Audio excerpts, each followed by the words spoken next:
Today we're going to talk about why Jews are good at business and making money. My name is Michael Bahai. I was able to between 150 plus sales guys in less than 2.5 years. We have zero money invested, and now we have a lot of companies that are going from coast to coast like butter on toast. So I have my boy Matt here dying with this topic, but the reason why we're going to talk about this topic today is because a lot of people ask, I've been asked this a lot. Why are Jews so good at making money? Why are Jews always good at, business deals and stuff like that? And there's a few reasons. I'm going to give you guys 7 reasons why Jewish people are really good at business. Number one, as a kid, when we grow up as Jewish people, God, we have the Torah, we have God, we have a lot of these principles that are instilled in us since a young age. And one of the principles is that community is everything. Community is number one. We go to school together, we go to community together, we go to the synagogue together, we go to church, whatever, everything we do is about together. It's about the community. So that's the number one reason.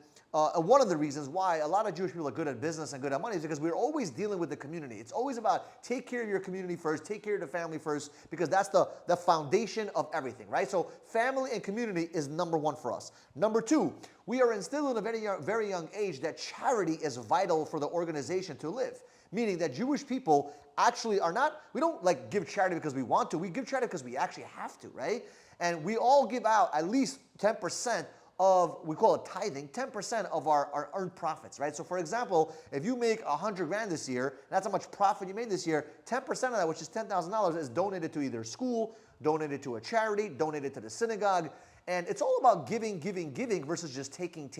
Now, there's some people that are unfortunate, and they could be even Jewish as well, and they need help. And guess what? The Jewish community is always there to help. There's different types of programs out there to help people to go through hardships, right? So for example, when I was a kid, my parents, we grew up very poor, right? My mom and my dad collectively made, in today's money, $18,000 a year. But back then, it was $11,000 a year collectively when they first came to this country, right? So they weren't making enough money, and it was very difficult. So we grew up on food stamps and Medicaid, and my father was the one that got us involved into a program where the program every single Thursday was called Tomchei Shabbos, right? Every single Thursday, they brought food for the Friday night dinner, right? They brought us a box of potatoes and bananas, all kinds of stuff. And that is part of the Jewish community because Jewish people love to serve other Jewish people, to help them out and help the community out. So charity is a very big thing. Number 3, we're taught from a very young age to support each other.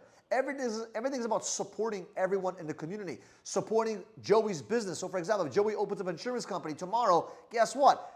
All the people in the synagogue are going to start buying insurance from Joey. So the second they open up their business, they have a massive amounts of customers because everyone wants to support that new business. So, and they always rather, purchase from someone they know in the community versus some random stranger or some random company out there, right? So if you open up a carpenter business, you open up a solar business, the first person you call is the synagogue, the local rabbi, the community, and everyone wants to buy through you because they'd rather support you than support some random other business. So that's a very powerful thing that actually helps you to kickstart your business a little bit.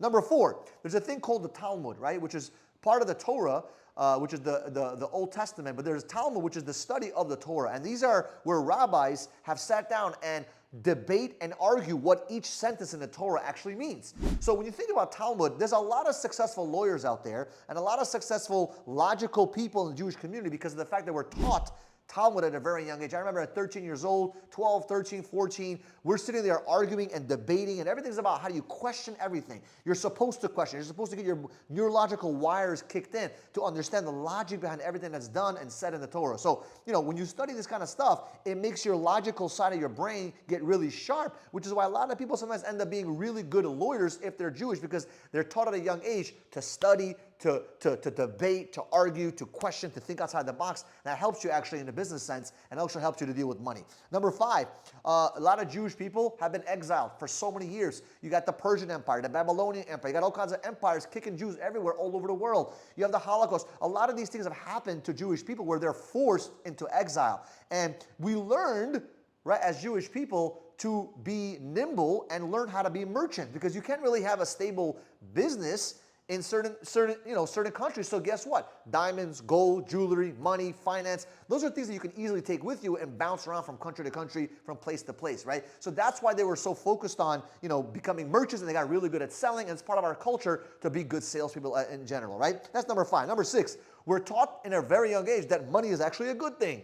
See, some communities, even in Christianity, they sometimes say that money is the root of all evil. And that's not true. In the Judaism, we actually believe that money is the most amazing thing. As a matter of fact, God created money because money is a tool and a resource to help Jews get closer to other Jews, to get people get closer to other people. Because when you have business, when you have money, it forces you to build a relationship. Like, for example, Matthew here is doing a recording of me today. He's not doing this for free, right? But because he's doing it for money, it incentivizes him to show up. I am willing to give him a couple of dollars. He's willing to give me a couple of hours worth of service. We exchange the value, and now guess what? We're forced to communicate and forced to be friends. See, money brings people together if you do it the right way. If you invest in other people, you build those bonds, build those relationships. So Jewish people understand that. That's number 6. Number 7, Jewish people understand that skill set and mindset is very, very important. It's not just important to have a skill set, but it's also important to have the mindset. We're taught from a very young age how you think, the words you speak, very important with prayer, with the conversations, with how you speak, and also the skill sets of learning a trade is extremely important, which is why a lot of times, I'm not saying this not always, but a lot of times, very rarely do you see very poor Jews. A lot of times you see Jewish people are either taken care of on a normal level or they're affluent because they understand the mindset of skill set and also thinking the right way towards business and dealing with people. So I appreciate you guys. Other guys, and by the way, if you appreciate Jewish people, you love Jewish people, God, do me a favor, comment down below. I know there's going to be some crazy people that hate Jews, and that's okay. We love you anyway. I know there's hatred out there. We respect you. We love you. We understand the differences. But if you love this kind of content, do me a favor, subscribe to the channel, and we'll see you guys in the next video.